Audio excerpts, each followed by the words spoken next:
menjadi karakter dia. Karena apa? Dia setiap saat itu terus dilatih menjadi kuat pikirannya, otot-otot sarafnya itu memainkan game. Sehingga apa yang terjadi? Automatically kalau ada apa-apa terjadi, dia itu yang dia lakukan. Kalau di situ dia main tembak-tembakan, seandainya di sekeliling dia ada pistol, dia lagi marah, emosi, pistol itu pasti yang menjadi senjata untuk menghabisi orang yang menyebalkan.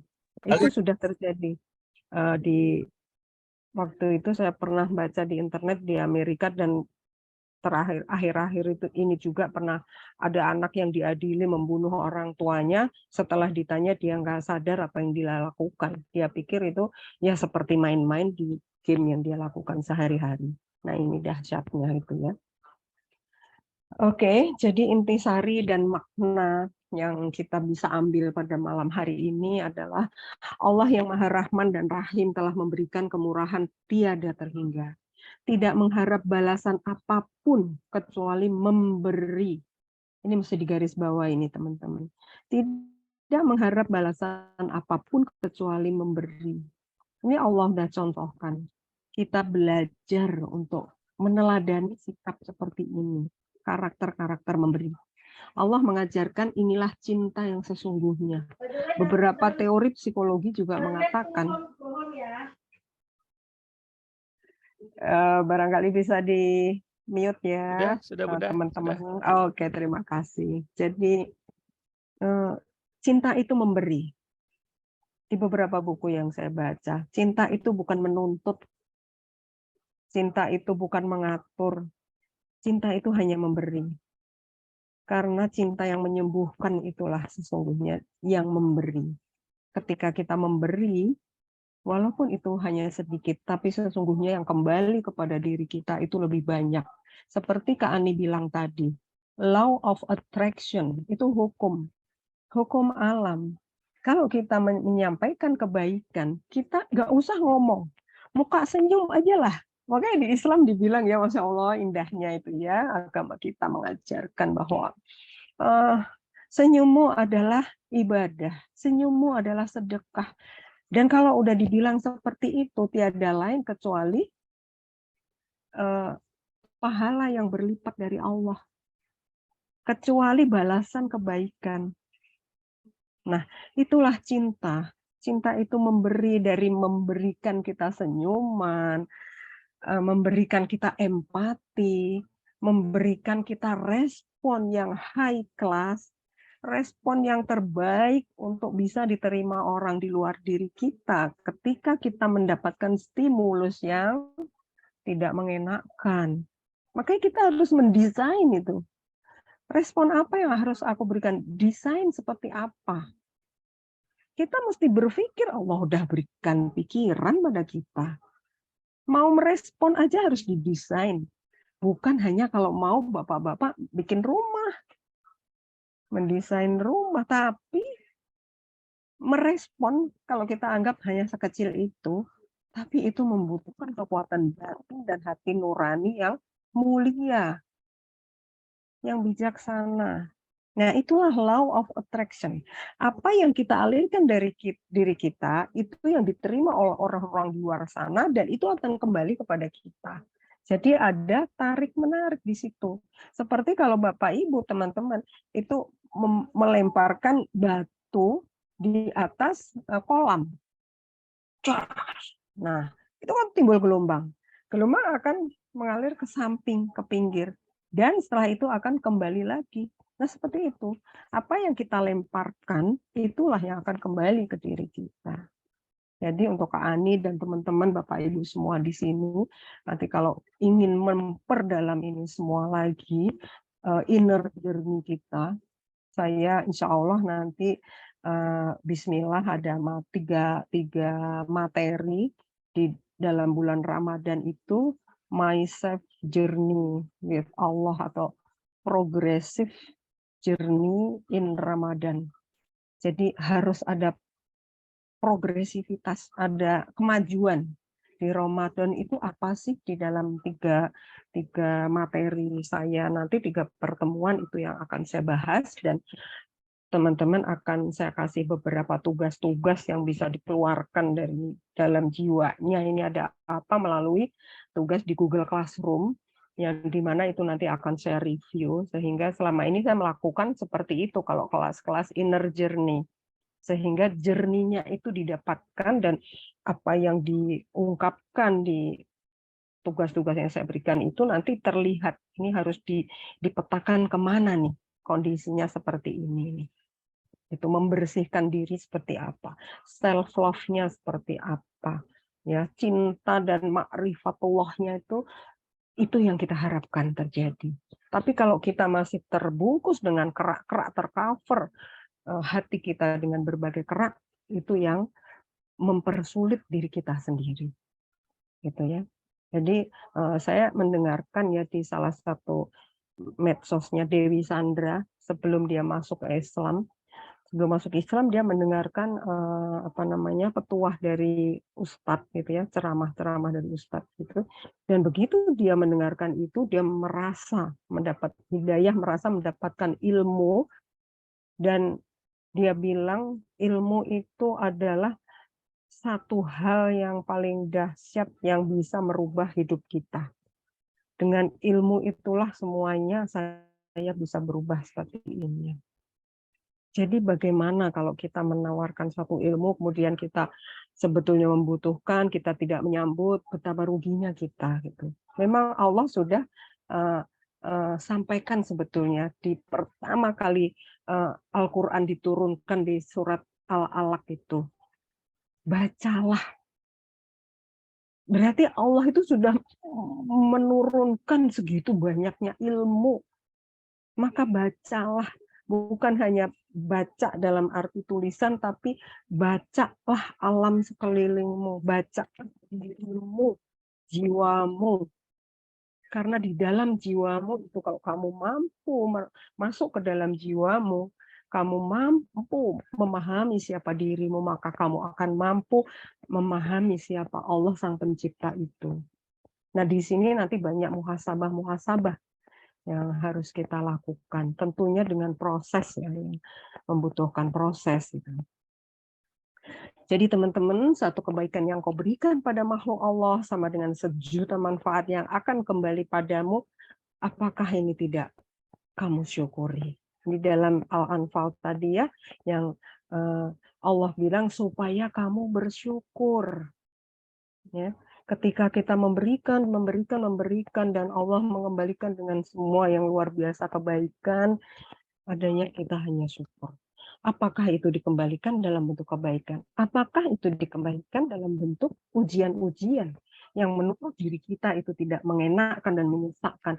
Adanya hanya bersyukur. Ya Allah, saya hari ini begitu penat, begitu marah, begitu capek, begitu kecewa. Tunduk kita nangis sama ya Allah. Setelah ngomong sama Allah, saya ngomong ke diri saya. Rasakan Erlik, rasakan memang kamu sedang dalam keadaan tidak baik-baik saja. Kamu lagi diuji, kamu mengalami suatu keadaan di mana kamu tidak nyaman dan marah. Rasakan itu ada di dirimu, rasakan itu. Nah, dengan begitu saya lama-lama menerima jiwa saya. Iya ya, ada Allah di sini. Apa iya saya akan marah sama Allah? Ketika saya diuji, Allah menyayangi aku. Berarti nggak ada kata lain, kita self-love. Kita peluk diri kita, ini ada tekniknya nanti di kelas tersebut. Gitu ya.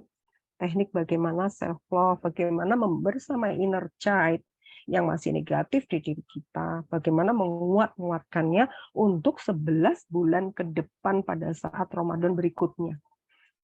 Jadi nanti ada evaluasi. Dari Ramadan kemarin, apa sih yang kamu dapatkan sampai sekarang? Ramadan berikutnya apa yang kamu harapkan? Dalam sebulan Ramadan itu, kamu berhibernasi dengan Allah. Sama Allah tuh digembleng tuh, suruh lapar, suruh haus, suruh capek, suruh ngantuk. Lemes semuanya. Tapi apa? Allah berikan nih, hadiahnya banyak banget nih. Kita jadi berlomba-lomba. Tapi apa hanya sebatas itu? Kita mikir nggak 11 bulan ke depan itu apa yang akan kita suguhkan di jalan Allah gitu. Nanti apa? Untuk menyambut Ramadan berikutnya. Sudah naik kelas belum? Makom kita di mata Allah. Bukan hanya itu diri kita sendiri yang sudah berkeluarga. Hai, tanggung jawabnya besar loh. Anak istrimu, suamimu, orang tuamu. Dan sedikit pun nanti tidak akan terlewatkan catatan harianmu. Bukan catatan harian lagi ya. Catatan per detiknya itu di mata Allah tidak akan pernah terlewatkan. Makanya dibutuhkan Bapak Ibu hati yang lapang, hati yang damai, hati yang penuh syukur untuk melampaui semua problematika kehidupan di bumi ini.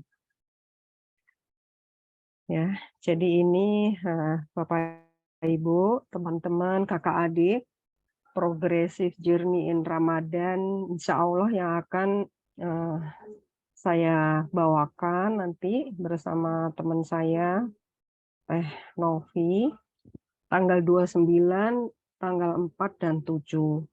Tanggal 29 Maret, 4 April, dan 7 April. Ini pada pagi hari habis subuh. Jam 5:30 sampai dengan jam 7:30. Sengaja saya bikinnya pagi supaya tidak mengganggu aktivitas Bapak Ibu semua. Ini kalau yang saya sampaikan tadi pertama sekali tadi, niatkan hati untuk meraih impian.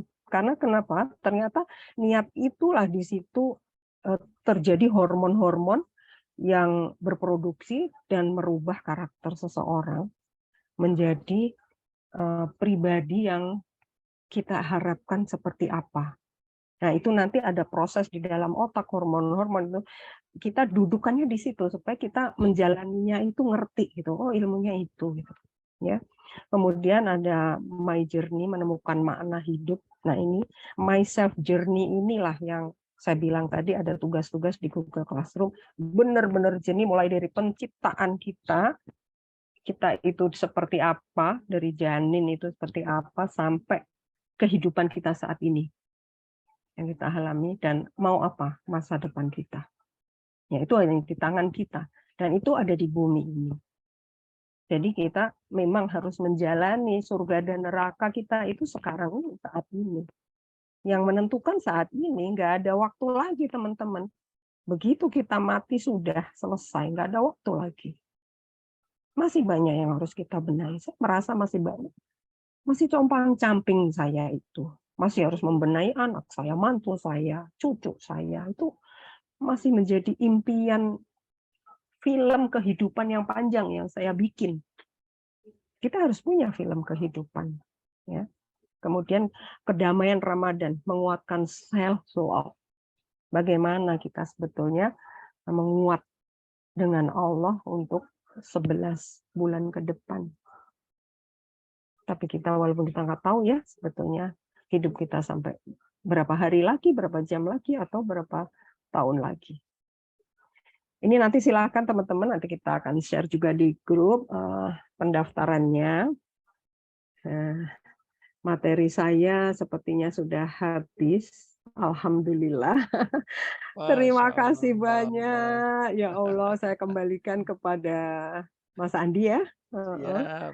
Ini saya stop dulu. Alhamdulillah. Terima kasih. Alhamdulillah. Masya Allah. Tuh ada yang langsung mau daftar tuh, Bu Sunartin. Oh, Masya Allah. Masya Allah. Alhamdulillah. Terima kasih, Bun. Semangat, semangat. Wah, nanti kita bersama-sama ya, Bun ya. Saya ya silakan Mas Andi mau lanjut apa? Baik Bunda, terima kasih. Teman-teman tadi kita udah ngedengerin ya apa yang tiga komunikasi, tiga situasi gitu yang menstimulasi seseorang yang tadinya sakit bisa sembuh gitu kan ya. Nah ini saya mau sampaikan bahwa kalau misalnya kita bicara tentang komunikasi yang menyembuhkan, ya tentu ini berkaitan dengan hormon gitu ya. Karena kalau pengobatan pribadi gitu, kita menyembuhkan diri kita secara alamiah gitu ya. Dalam tanda petik ya, menyembuhkan diri sendiri gitu ya, karena kan hakikatnya yang menyembuhkan Allah, tapi artinya diri kita ini melakukan banyak fungsi perbaikan-perbaikan diri, itu memang tadi didasari dari 3 hal itu tadi. Mendengar, melihat, kemudian merasakan dengan kolbu gitu kan. Nah ternyata ada 4 hormon ya yang terstimulasi dari hal-hal tersebut, dari 3 bentuk komunikasi yang, yang kita kita alami gitu ya.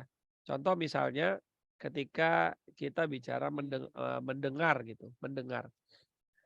Banyak banget penelitian-penelitian bahwa kata-kata itu bisa merubah, bukan hanya merubah, eee, situasi, perasaan, tapi juga kata-kata itu bisa merubah bentuk.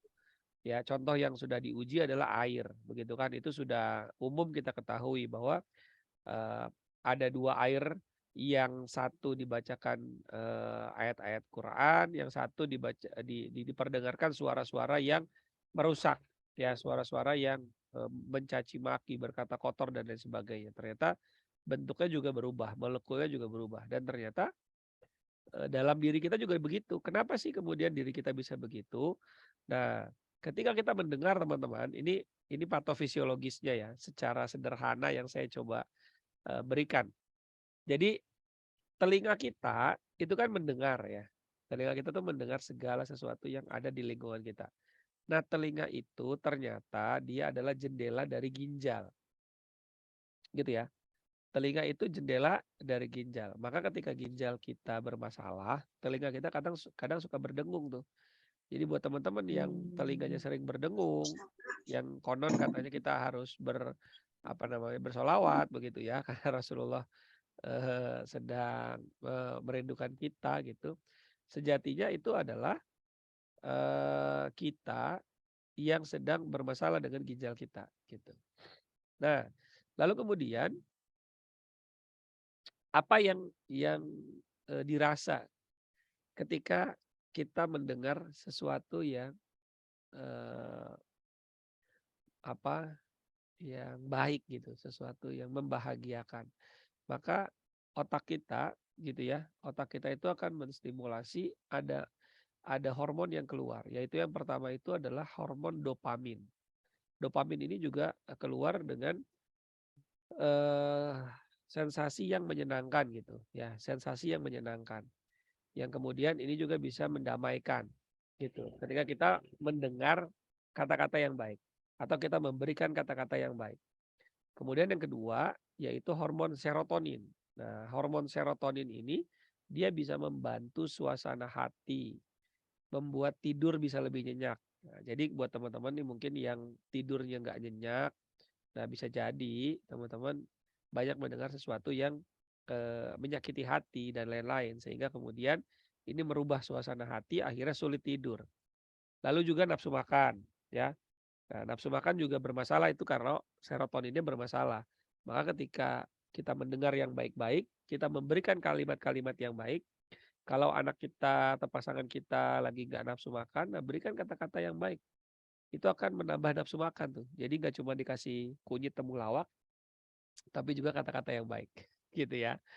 Kemudian selanjutnya adalah dia akan mengganggu atau menyehatkan fungsi pencernaan. Ini si serotonin ini. Nah, serotonin ini sangat mempengaruhi organ-organ pencernaan, lambung, kemudian usus ya, seperti itu. Sampai akhirnya sulit BAB tuh. Kalau kita sulit BAB, itu tandanya salah satu tandanya adalah hormon serotoninnya juga berkurang. Jadi bukan cuma soal serat gitu ya, tapi juga hormon serotonin kita berkurang. Kemudian kemampuan belajar dan memori, daya ingat, daya tangkap, gampang lupa, susah ingat, gampang lupa. Nah, itu juga dari hormon serotonin. Jadi kalau anak-anak kita mungkin di rumah kok susah ngapalin, kok susah belajar fokus, kok gampang lupa dari pelajaran sekolah. Coba berpikir dulu ke kita pribadi, apakah kita sering ngomelin anak kita? Apakah kita sering bentak-bentak anak kita?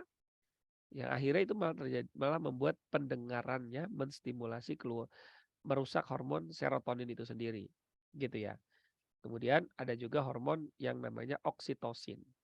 Nah, hormon oksitosin ini hormon yang kalau tadi kita bisa mendengar ya, kita merasakan begitu ya dari kolbu kita, sentuhan ya, sentuhan kasih sayang secara fisik gitu ya.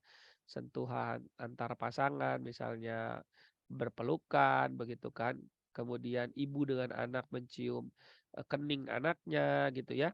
Meluk anaknya sebelum berangkat sekolah itu sangat berpengaruh sekali gitu. Bahkan ada satu satu peristiwa itu guru saya dia bercerita bagaimana cara meningkatkan hafalan di anak-anak pesantrennya, itu adalah dengan memeluk setiap santrinya ketika mau masuk ke dalam kelas, gitu ya. Dan ternyata ini sangat, mempengaruhi kerja otak, gitu.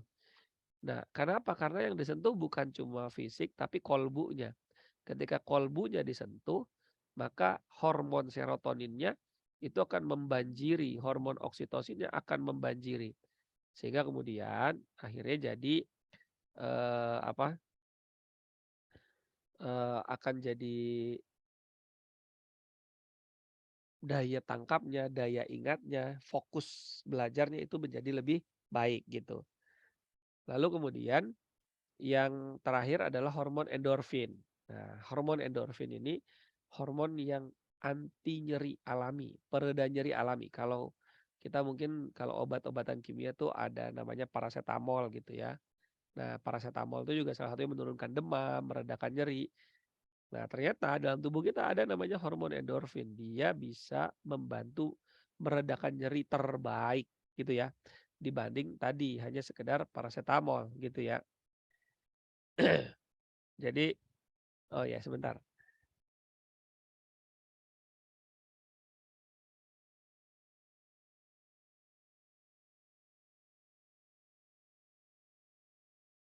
Oke, jadi dari keempat keempat hormon inilah yang kemudian itu terstimulasi dari pendengaran kita.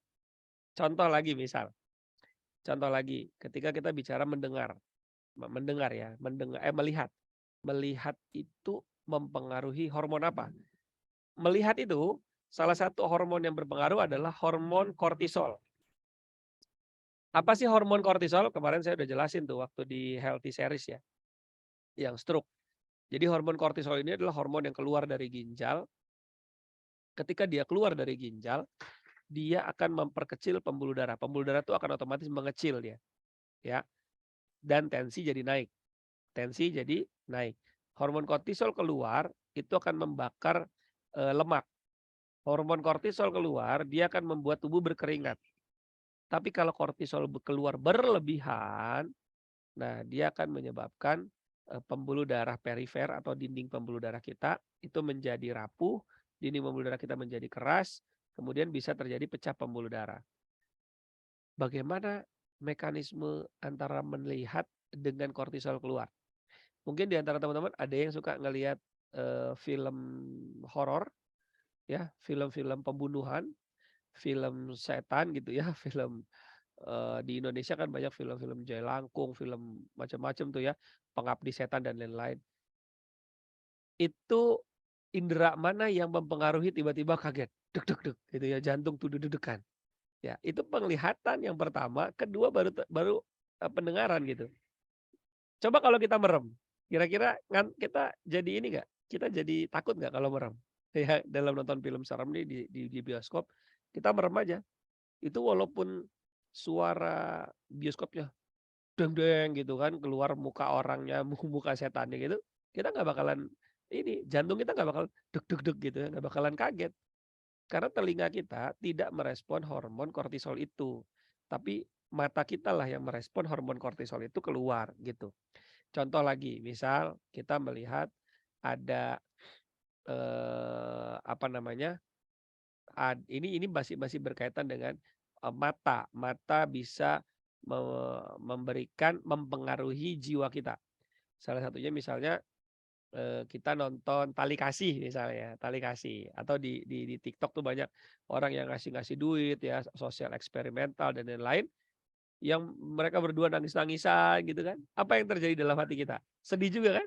Sampai nangis juga kan? Nah, coba kalau kita merem cuma dengar suaranya doang, nggak akan ada rasanya. Ya, nggak akan ada rasanya. Artinya, ketika tadi Bunda Erlik menyampaikan bahwa mendengar, melihat, merasakan dengan kolbu itu betul-betul berpengaruh kepada hormon-hormon yang ada di tubuh kita.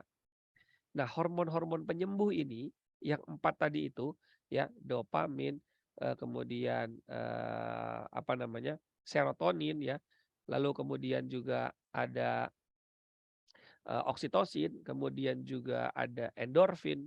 Nah, ini membuat kita menjadi, eee, terperbaiki organ tubuh kita. Bahkan bahkan ada satu hormon yang dia tidak akan keluar kalau mata kita tidak terpejam dan di luar dari mata kita atau lingkungan kita tidak gelap, ya. Itu apa namanya? Hormon melatonin. Melatonin itu hanya keluar di jam 10 sampai jam 1 malam. Maksimal keluar hormon-hormon melatonin. Hormon melatonin itu membuat tidur lebih nyenyak, regenerasi sel terjadi. Tapi dia hanya keluar ketika mata kita terpejam dan lampu kamar kita mati, ya, gitu. Jadi kalau lampu kamar kita nyala, nggak keluar dia. Jadi ini berkaitan dengan apa? Penglihatan nih, dengan melihat, gitu. Tapi jauh sebelum ada penelitian-penelitian itu, Rasulullah SAW ya telah diberikan oleh Allah satu satu eh, pesan cinta di surat An-Nahl tadi yang tadi dibacakan oleh Bunda Erlik. Ini Masya Allah tabarakallah gitu kan. Yang itu betul-betul bermanfaat. So teman-teman, kalau misalnya teman-teman hari ini punya pasangan yang sakitnya nggak sembuh-sembuh, punya anak yang sakitnya nggak sembuh-sembuh, coba temukan 3 hal ini dan lakukan 3 hal yang tadi, sudah disampaikan oleh Bunda Erlik. Maka rasakan keajaiban. Welcome to the miracle world ya. Welcome, to amazing family gitu ya. Jadi ini kok bisa ya ternyata ya gitu. Bahkan saya sekitar dua tahunan terakhir ini atau 3 tahun terakhir ini karena kondisi pandemi lah, semenjak pandemi itu saya lebih banyak melakukan konsultasi online kan jarak jauh. Yang ternyata dengan konsultasi itu ya atas izin Allah itu juga menyembuhkan. Kenapa begitu? Karena hormon dari pemicu dari mata ya, penglihatan, pendengaran, suara itu yang menyentuh kolbu, lalu kemudian hormon-hormon itu bangkit. Ketika mereka melakukan, aktivitas-aktivitas, pengobatan di tempat mereka ataupun hanya sekedar minum herbal ataupun hanya sekedar beristirahat dan minum air putih, Masya Allah ya itu menjadi terperbaiki hormon-hormon itu gitu kan. Tubuh kita sel-selnya menjadi jauh lebih sehat lagi. Jadi jangan dianggap sepele teman-teman bahwa, "Oh kok masa sih cuma ngedenger doang?" Ternyata begitu ya. Sekarang saya ambil contoh lagi nih, eksperimen pendengaran. Apakah pendengaran kita mempengaruhi hormon zat yang ada di, eee, lidah kita, di mulut kita? Siap ya teman-teman ya?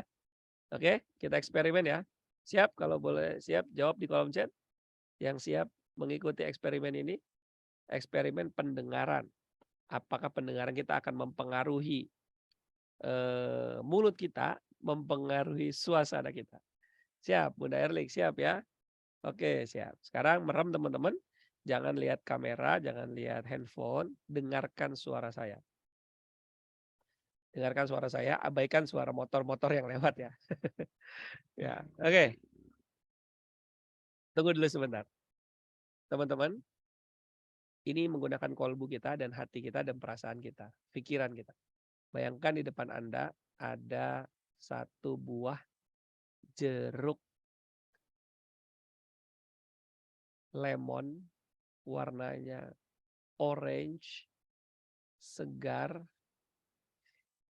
dan dia dingin karena diambil dari kulkas. Masih ada butiran-butiran dinginnya. Lalu kemudian lemon ini kita pegang dengan tangan kiri kita.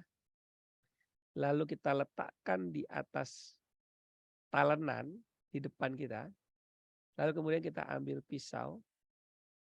Kemudian kita peras lemon itu perlahan-lahan. Dan lihat, bayangkan bahwa di depan lemon itu mengalir air dari perasan lemon itu.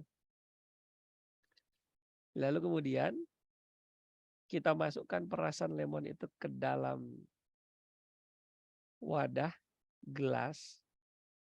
Lalu kita ambil sendok. Ambil 1 sendok cairan dari lemon perasan tadi. Cicipin. Oke, sekarang melek. Apa yang terjadi pada mulut kita? Boleh dijawab di kolom chat atau ngomong langsung boleh. Ngiler Ustaz. Ngiler. Ya. Nah, seger. Iya, seger ya. Ini mulut nih kayak mengecap langsung ya. Kayak mengecap langsung, kemecer. Itu sensasi mendengar terstimulasi ya dari mendengar itu ternyata zat-zat yang ada di mulut kita ya, air liur kita itu terrespon stimulasinya dari pendengaran kita. Ngeces, keluar air liur, rasa ngecep ya. Nah, padahal teman-teman nggak ada nih, barangnya nggak ada. Coba kalau melek, ya nggak bisa. Tapi kalau ngelihat lemon diperas di depan mata kita, nih mulut langsung ngecap lagi. Apalagi di jam 1 siang bulan puasa. Waduh, luar biasa itu ya. Nah, ini satu bukti teman-teman, satu bukti experience bahwa mendengar, melihat, dan merasakan dengan kolbu itu juga berpengaruh terhadap kesehatan tubuh kita. Jadi kalau kita bicara 3 bahasa komunikasi yang menyembuhkan, itu tadi kuncinya. Maka 3-3 ini lakukan perbaikan kepada keluarga Anda. Dari 3 poin ini, maka insya Allah penyakit yang diderita oleh pasangan Anda, anak-anak keturunan Anda, sahabat sehat semua, bisa disembuhkan oleh Allah Subhanahu wa Ta'ala. Terima kasih, itu saja yang bisa saya sampaikan. Kita masuk ke pertanyaan.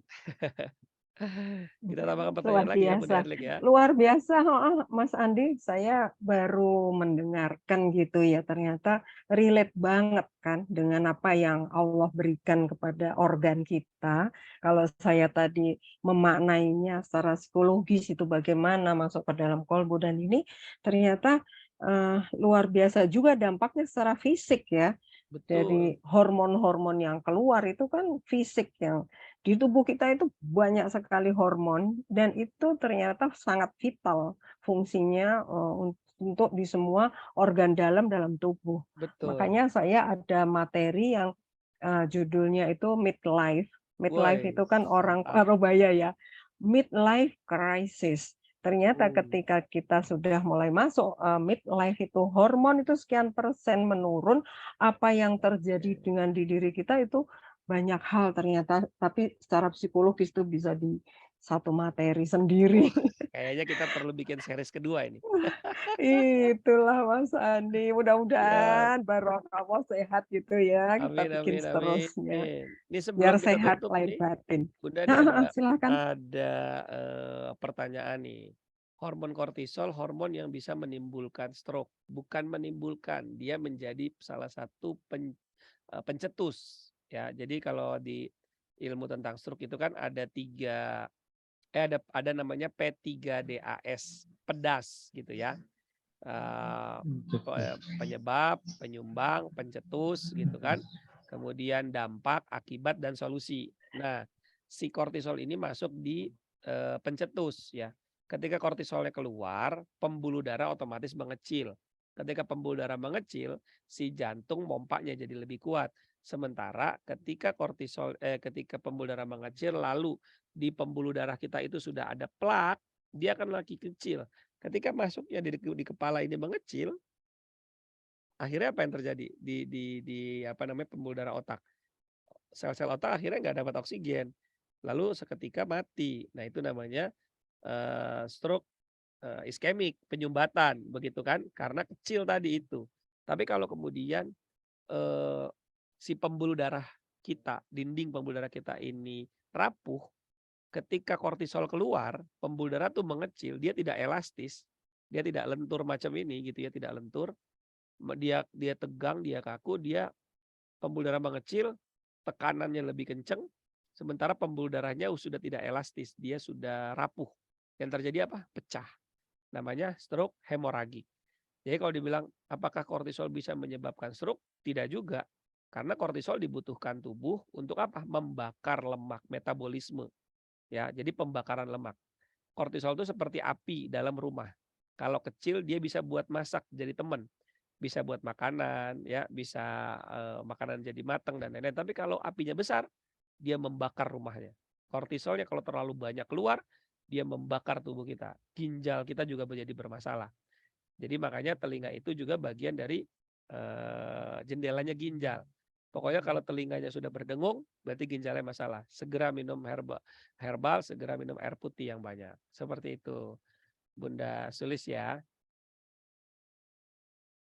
Mas Oke, Andi, ya. ada beberapa pertanyaan yang di atas tadi yang ditujukan ke saya. Apa Saya tuh? boleh menjawab Boleh, boleh. secara singkat ya. Boleh, siap, siap. Dari Kak Sezi ini tadi sudah saya catat. Bagaimana mengendalikan emosi akibat mendengar ucapan-ucapan yang bikin dongkol. Ya, jadi kalau ada ucapan kita terus emosi, bikin kita marah, itu harus introspeksi diri dulu. Ada apa dengan diri saya?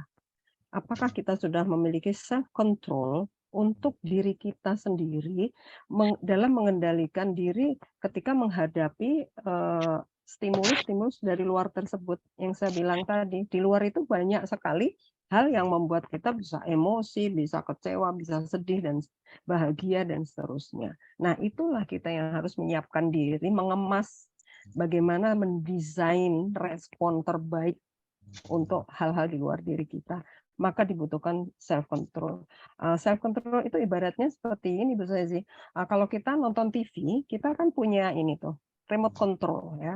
Remote control siapa yang megang? Diri kita juga gitu. Diri kita ini punya remote control, siapa yang menebang diri kita atau orang lain. Kalau kita masih terpengaruh atas perilaku orang lain, berarti kita menyerahkan si remote control diri kita itu kepada orang lain. Dan itu tidak nyaman. Dan itu membuat kita stres ya. Oke, yang kedua Bu Septiani. Masalah anak-anak dan adik schizophrenia apakah bisa konsultasi? Silahkan Ibu, Kakak, ini saya udah sertakan tadi ya, nomor HP saya ada di situ, silahkan dijapri untuk konsultasi. Kemudian Kak Yasin, mengatasi orang yang temperamen bagaimana gitu ya. Seperti 3 langkah kunci tadi, hanya dengan berbahasa empati. Orang temperamen kayak apa saya ngalamin gitu ya. Orang temperamen lama-lama dia ngomong gini, kok kamu bisa sih ngadepin aku sabar gitu.